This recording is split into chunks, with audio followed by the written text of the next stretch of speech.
Hey, what is going on, everybody? Welcome to Upkick MMA, episode 479. I am Brendan. UFC Fight Night, Sandhagen versus Figueiredo. Boy, this one was not even close. Oh, my God. This was not even close. We're going to talk about this fight. We're going to break it down round by round. Only two of them, though. We're going to talk about all the fights in the main card here, break them down round by round as well. And if you like this kind of thing, subscribe to the channel. That way, the next video is coming out. That's enough of that. Let's talk about this fight, shall we? Sandhagen, like I still think his striking performance against Marlon Vera might be one of the best performances I've ever seen. Because beating Marlon Vera, that's fine. But Marlon Vera couldn't do shit to him. He couldn't do anything. Couldn't fucking touch him. The knee injure? What is this? UFC. What is this? Anyway, but this probably is as good, if not. The thing is, it was only 2 rounds of it. It's just not enough to say that, oh man, he shut. But the thing is, it was so overwhelming, and he shut him down in literally every single position. And in less than 2 rounds, right? Because it finished in the second round. He was able to showcase all facets of MMA. The only thing that he maybe didn't beat Figueiredo in was takedown defense, I guess.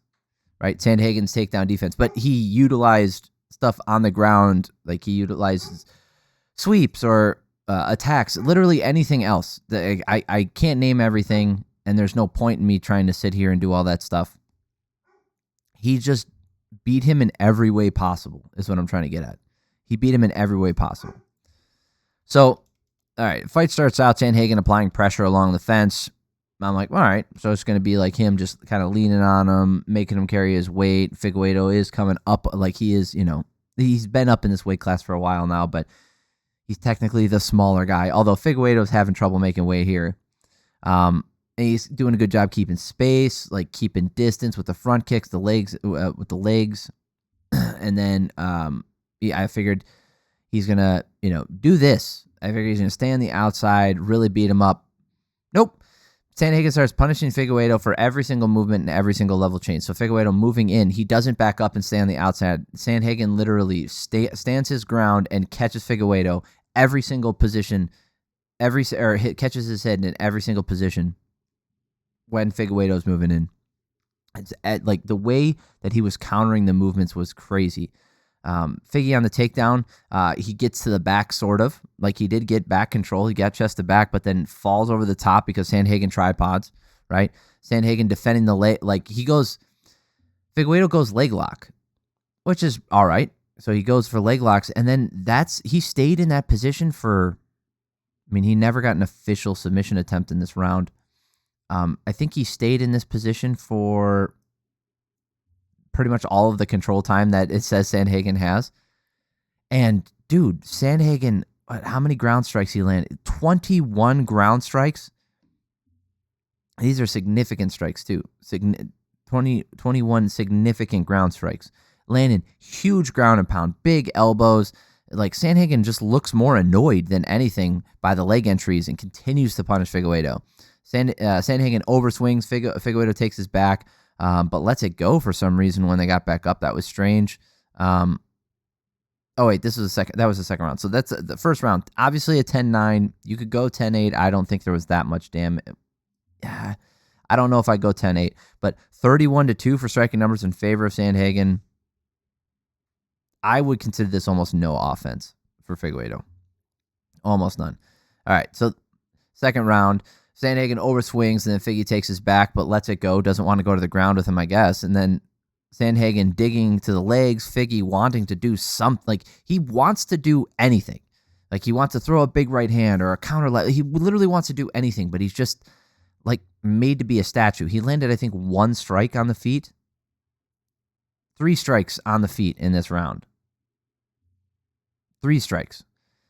And then, Sandhagen gets a takedown, landing some really good ground and pound. Figgy just laying there, can't really do anything. He goes for another leg entry, and then Sandhagen goes for leg entry on him, reverses it.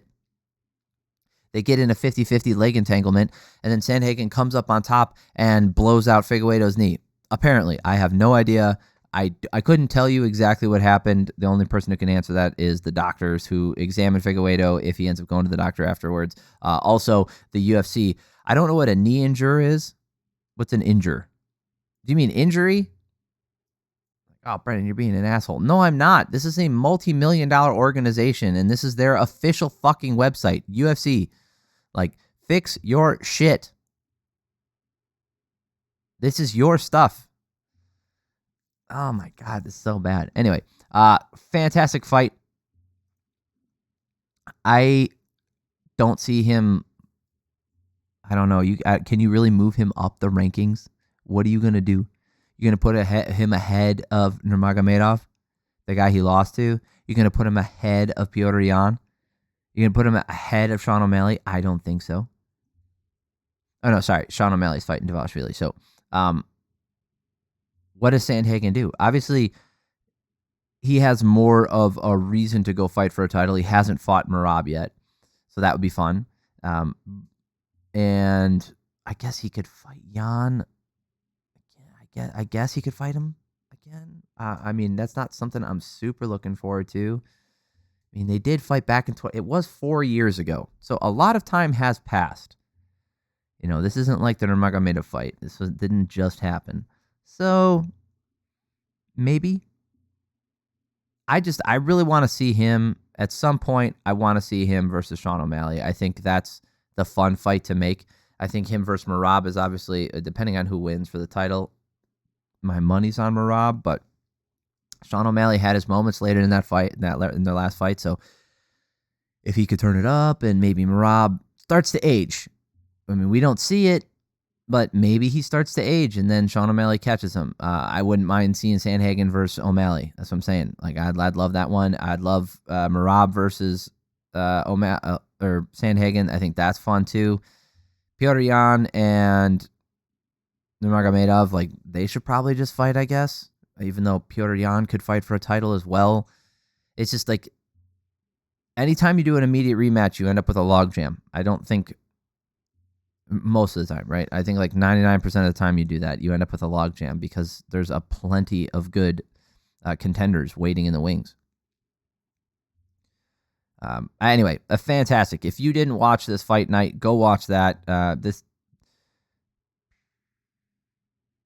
Some of the stuff was worth watching, like the main and co-main.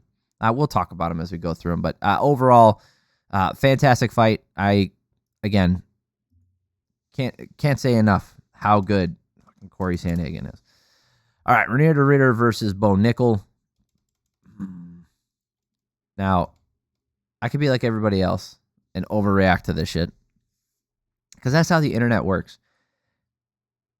Like, have you noticed? I don't want to get too much on a sidetrack here, but like,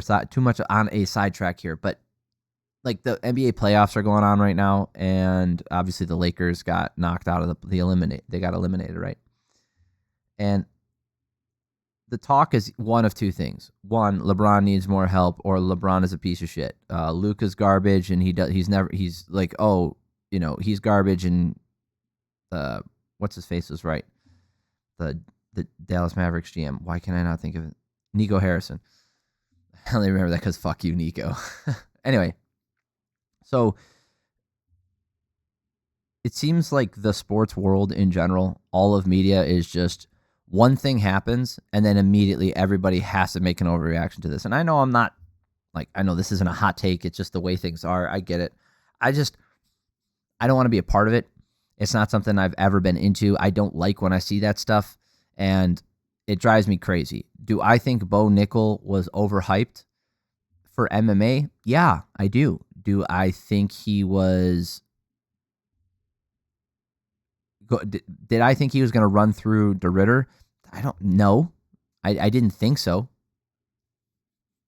But I also didn't think that... I don't think de Ridder is a bad fighter either. So him beating Bo Nickal in this way, let's talk about it. But like, the long and short of this one is, Bo Nickal is what, 5 fights into his MMA career? 7 fights officially, because Dana White Contender Series twice. So in his UFC career, he's 5 fights. That's what I was getting at. So he's had 5 fights in the UFC. He's 7-1.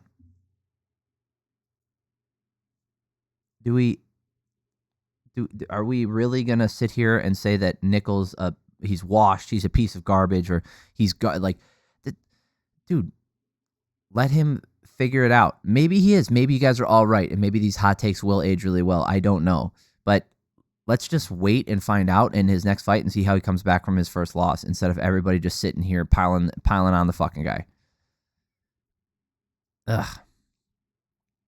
Anyway, Nickal landing a jab, clinching up. Nickal able to get the takedown with 2 minutes and 30 seconds left. Not a whole lot going on this round. Nickal goes for a guillotine, ends up on bottom for a bit, but the striking numbers were in favor of DeRitter, 5-2. The control time was pretty even. Bo Nickal had 2 minutes, and DeRitter had minute 52. Total striking numbers were in favor of DeRitter with 43-17. It just looked like this was DeRitter's round. It wasn't crazy. Nothing crazy happened. It just looked like Nickal was, he went for a position, didn't get it, and kind of lost it on that. On the feet, it was kind of a wash. It wasn't, DeRitter clearly looked better, but it wasn't like this round on the feet. The strikes on the feet, how many were there? I said 5-2. Yeah, it was not a lot of striking on the feet. So that's what I meant. It was all clinch stuff and not clinch stuff, on the ground and little shots. So 10-9 DeRitter. Second round, DeRitter with the pressure landing knees to the body in the clinch, and DeRitter trying to throw him to the ground. Nothing there. Couldn't get the takedown. And then on the cage, Nickal looks like his body's hurt. Like DeRitter kept digging to the body with punches after he kneed him in there. And DeRitter gets a finish with a body knee. Beautiful knee. Now, again, this comes down to, so congratulations to DeRitter. I'm not going to take anything away from him at all. I'm not at all. I think it was a fantastic performance. But this is where I've already seen it. I've already seen both headlines. The weight cut really destroyed Bo Nickal. Or Bo Nickal's garbage and DeRitter fraud checked him. Like, why does it have to be one of those two? I don't understand. I don't understand media anymore. I just don't get it. It's so frustrating to be someone who watches this much MMA and listening to people who have no nuance. Just seeing headlines and listening to people speak in these platitudes and absolutes like they know all things, and then forgetting about it 2 weeks later and then saying the exact opposite thing. It's so fucking annoying. ESPN has been doing it, and now it's moving into everybody on YouTube everybody on YouTube's been doing it. ESPN's been doing it. It's just, you can't go anywhere to find someone just to talk about what happened, what that person can work on. And yeah, maybe sometimes I might be emotionally invested in something, or I really don't like someone, and I might, get a certain way. But very rarely am I going to sit here and be like, this guy's fucking trash. Like, very rarely. There's a couple times, the fighter in the Sidey, the fighter in the PFL. I have been pretty critical of him and the fact, but I'm also pretty critical of the PFL and the performances that they put on in general over there. But for the most part, I don't think it's the end of somebody's career because they get one bad loss. All right.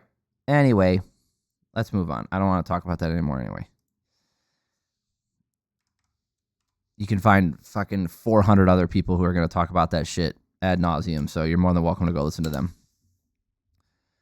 All right, Santiago Ponzinibbio taking on Daniel Rodriguez. I am not a fan of Daniel Rodriguez. I'm really not.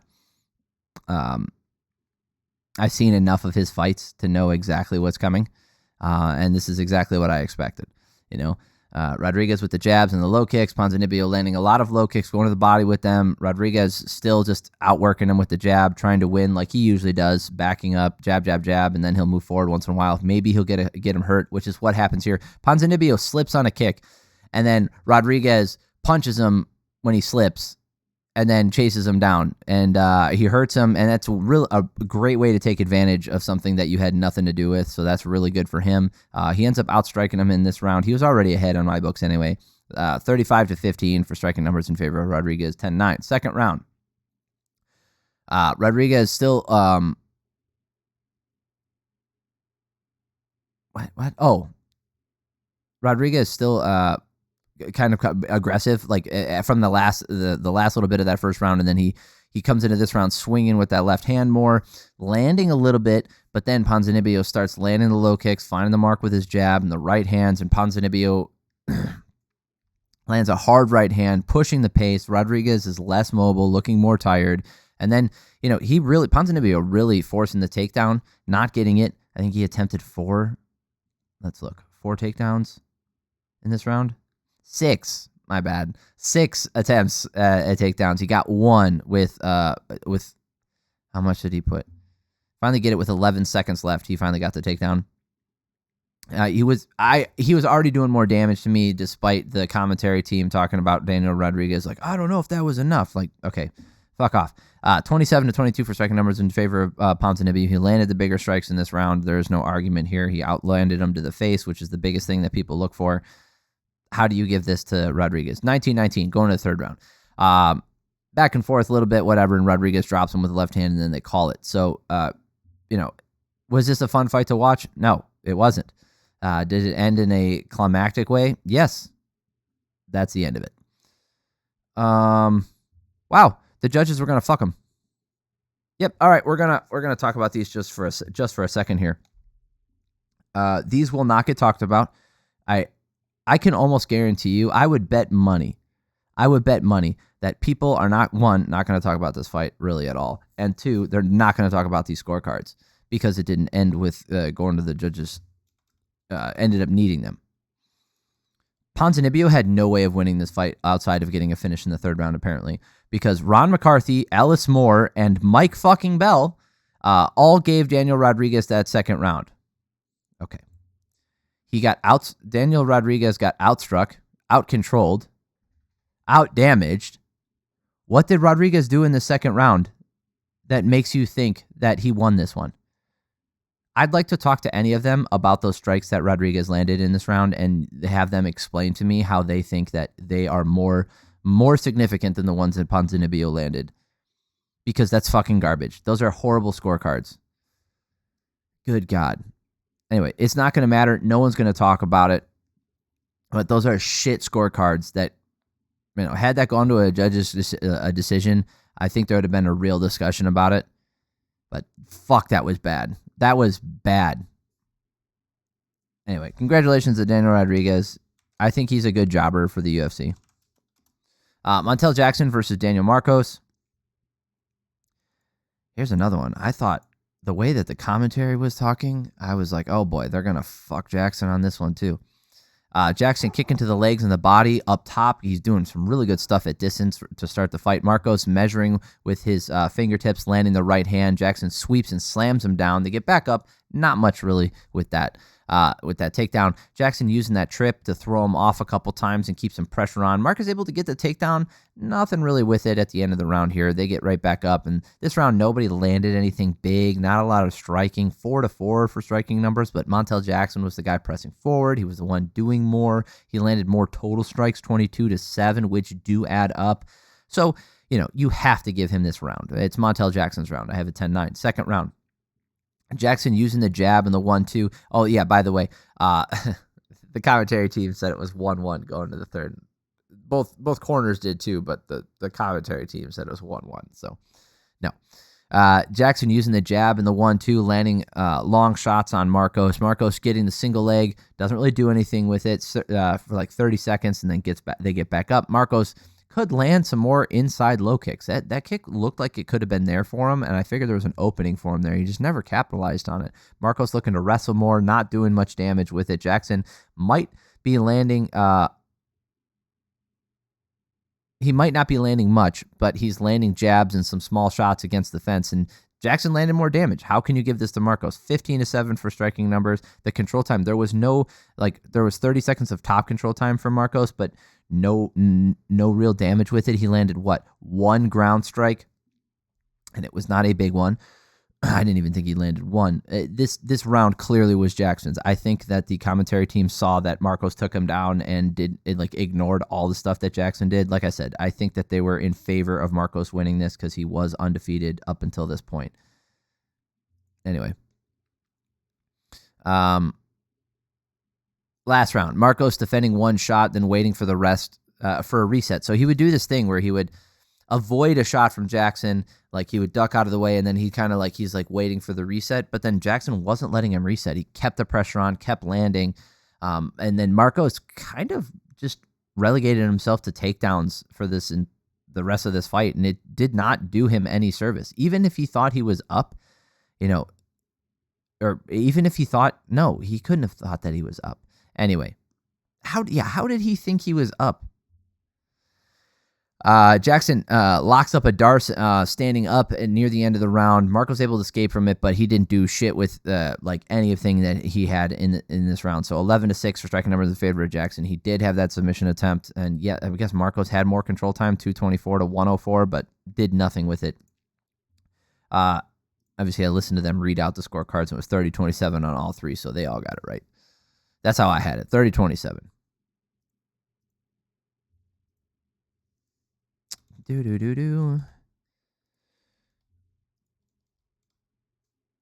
Oh my goodness.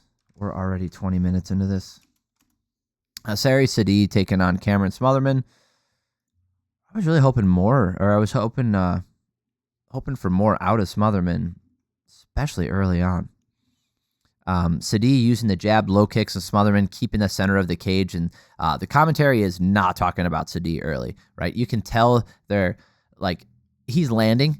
He landed this really hard left hook. They didn't talk about it. They talked about Smotherman landing to the body from it. Dude, he snapped Smotherman's head back with multiple jabs, turned his head sideways with a hook, and not a fucking word for the first half of this round. Eventually, they started coming around, right? They're like, oh, we're not going to be able to talk our ways into this one. Sidey's winning this fight. So, Sidey landing knees to the body and up top, and then elbows. Every time there's a step in, he would mix things up so well throughout this entire fight. Smotherman has found success to the body with the jab, just not enough output from him. Like I said, I was hoping for more. Sidey won this on output and avoiding the big shots. 10-9, 27-22 for striking numbers in favor of Sidey. Second round. Sidey getting the takedown right away, not much with it, but then get back up. Smotherman can land one shot and change everything, but he's just waiting way too much. Smotherman finding the mark with that right hand around the guard. I thought that was a good shot from him, too. He's coming around the guard with that right hand. I thought he was going to use that some more, and he stopped after he landed two of them. Sidey using the jab, the threat of the takedown, the step in elbow when they clash, and the things that it's just those things are. He's doing all the stuff. He did it really well in the third round, too, to keep himself safe. Sidey went for the takedown, kept him in the clinch and the takedown, a little bit of damage to end this round, and relatively close, a closer round for Smotherman, 12-11 in favor of him for striking numbers, but he didn't really do that much damage with those things, and in tight, Sidey was still landing, and he had 2 minutes of control time, so even if you thought it was relatively close, Sidey clearly won this round as well, 20-18. Last round, Smotherman looks more frenetic to start the round, opening up, throwing a much more. Now, I don't know if his cardio would have kept up if he would have done this the whole time, but this is the kind of stuff that probably would have won him the fight if he had started this earlier.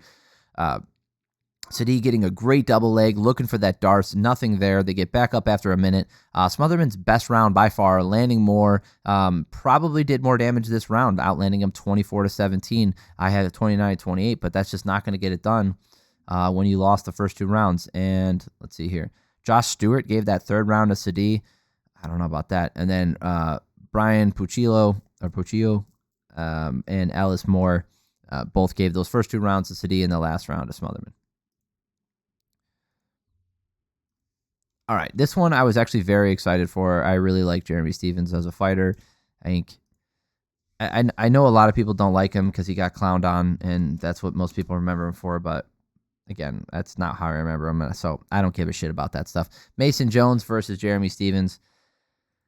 Boy, 2 rounds of this were fucking fantastic.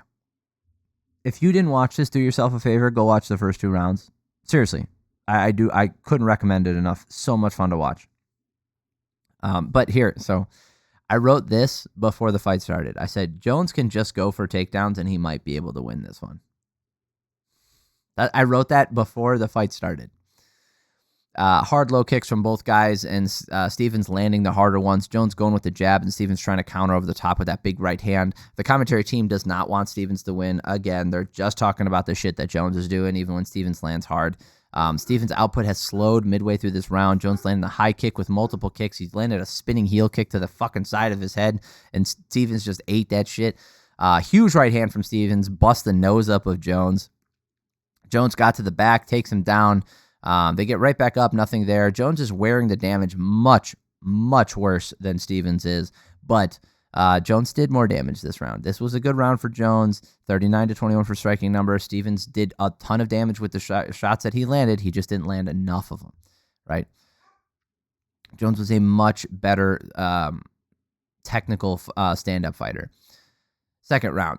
I just wrote down, holy shit, this was fun to watch. Jones landing a varied bunch of shots. Stevens shells up and then fires back with tight uppercuts, like 4 of them at a time, then hooks, huge, big right hands. Stevens is so fucking tough, eating so many shots. And like, he ate a hard spinning elbow right to the side of the head and didn't even budge. Stevens hurts him with a big right hand and a tight left hook. Jones probably still won this round, but Stevens is one sequence away from getting this one. I have it 20-18 in favor of Jones, 37-19 for striking numbers in favor of Jones as well. So I was really excited for this third round, and then I can't blame Jones. He talked about it afterwards too. He's like, I know everybody's booing me. He's like, I gave you 2 good rounds, but I had to secure the victory. And like, he mentioned it later. He's like, I knew this guy's a real one. You know, the stories are true. Like, you couldn't put him away. So, obviously I have it 30-27 for him. I don't know if a single judge gave Stevens a round. No. Great fight by Jones. Fun fight by Stevens. And, you know, there's going to be people out there who want to shit on Stevens because of his losing. How many losses does he have? 1, 2, 3, 4, 5, 6. 6 UFC losses in a row. Obviously, he hasn't fought in the UFC since 2021. But, you know, not only do I have a soft spot for guys who just go out there and grit their teeth and move forward, technical or not, technical is better, but it doesn't mean that it's like, if it's sloppy, that I'm not interested in it. It's just these gritty fucking guys who just work their ass off. Oh, hey, look, this guy, Zabit. Remember when people thought he was going to be the next big thing? Yeah. No. A guy who gets tired in the second round is going to beat everybody? I don't think so. Anyway, I think that the UFC would be good to keep Stevens around. I would put him in maybe a more winnable, like Mason Jones was a winnable fight. Maybe put him in a fight with a guy who doesn't want to grapple. Right? Let's give the fans something to watch. Anyway, this video has gone on long enough. This has been a very long one. I hope you guys had a good time. If you like this kind of thing, subscribe to the channel. That way you know the next video is coming out. I appreciate y'all. And then if you did find yourself liking this video, hit the like button.